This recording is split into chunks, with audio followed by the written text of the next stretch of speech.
But in the meantime, I'm going to read the Cremation of Sam McGee, which is a story that, a poem, and it's a lyrical poem that I read every year around the holidays. And this year, it's kind of important because it's a little bit of an ode to Gold Night that's coming up. This is a Alaskan gold expedition. So, Cremation of Sam McGee by Robert Service. There are strange things done in the midnight sun by the men who moil for gold. The Arctic trails have the secret tales that would make your blood run cold. The northern lights have seen queer sights, but the queerest they ever did see was the night on the marge of Lake LaBarge that I cremated Sam McGee. Now, Sam McGee, he was from Tennessee, where the cotton blooms and blows. Why he left his home in the South to roam around the pole, God only knows.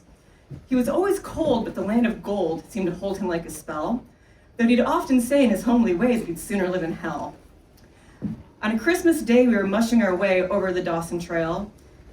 Talk of your cold, though the parka's fold, it stabbed like a driven nail. If our eyes would close and our lashes froze till sometimes we couldn't see, it wasn't much fun, but the only one to whimper was Sam McGee. That very night, as we lay packed tight in our robes beneath the snow, the dogs were fed and the stars overhead were dancing heel to toe.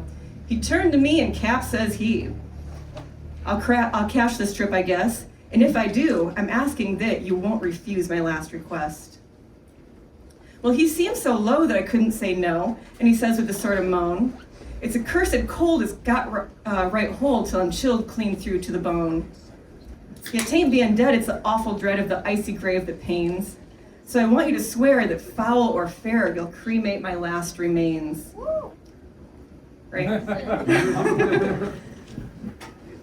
Well, a pal's last need is a thing to heed, so I swore I would not fail. And we started on that streak at dawn, but God, he looked ghastly pale. He crouched in the sleigh and he raved all day of his home in Tennessee. And before nightfall, a corpse was all that was left of Sam McGee.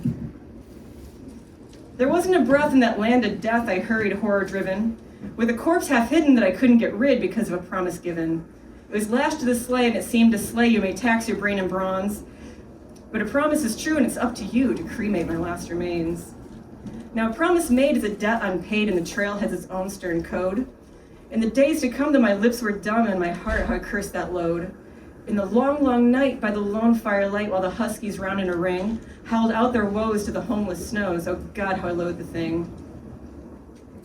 Every day, every day that quiet clay seemed heavier and heavier to grow. And on I went, though the dogs were spent and the grub was getting low. The trail was bad and I felt half mad, but I swore I would not give in. And I'd often sing to the hateful thing, and it hearkened with a grin. Till they came to the marge of Lake LaBarge, and a derelict there lay. It was jammed in the ice, but I saw it thrice. It was called the Alice May. I looked at it and I thought for a bit and looked at my frozen chum. And here I said with a sudden cry, is my crematorium. Woo! Yeah. Some planks I tore from the cabin floor and I lit the broiler fire. Some coal I found that was laying around and I heaped that fuel higher. The flames just soared and the furnace roared in a blaze you seldom see. And I burrowed in a hole in a glowing coal and I stuffed in Sam McGee. Then I made a hike, for I did not like to hear him sizzle so. And the heavens scowled and the huskies howled and the wind began to blow. It was icy cold and the hot sweat rolled down my cheeks and I don't know why.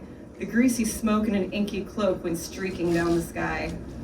I do not know how long in the snow I wrestled with grisly fear, but the stars came out and danced about ere again I ventured near, with a sick dread. But I bravely said, I'll just take a peep inside. I guess he's cooked. It's time I looked and I opened the door wide. And there sat Sam looking cool and calm in the heart of the furnace roar. And he wore a smile you could see for a mile, and he said, please close that door. It's fine in here, but I greatly fear you're let in the cold and storm. Since I left Plum Tree down in Tennessee, it's the first time I've been warm. There's strange things done in the midnight sun by the men who moil for gold. The Arctic trails have their secret tales that would make your blood run cold. The northern sights have seen queer sights, but the queerest they ever did see was on that night of Lake LaBarge that I cremated Sam McGee. Give it up for Erin Madeen!